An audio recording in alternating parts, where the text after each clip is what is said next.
আসসালামু আলাইকুম। অনেকে বলে নাকি ফ্রেম খোলার পর সেলাইয়ের কাজটা ফাঁকা ফাঁকা দেখা যায়। দেখুন তো সেলাইয়ের কাজটা এইভাবে পড়লেও কি ফাঁকা দেখা যায়?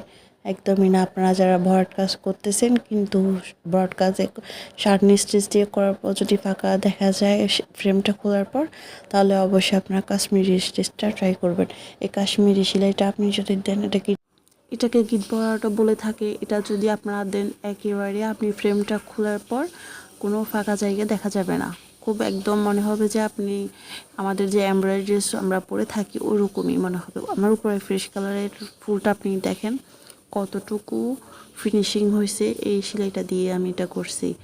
তো যারা আপনারা ফ্রেম খোলার পর দেখেন যে আপনাদের সেলাইটা একটু ফাঁকা ফাঁকা হয়ে আছে, তাহলে তারা এই কাশ্মীরি সেলাইটা ট্রাই করবেন।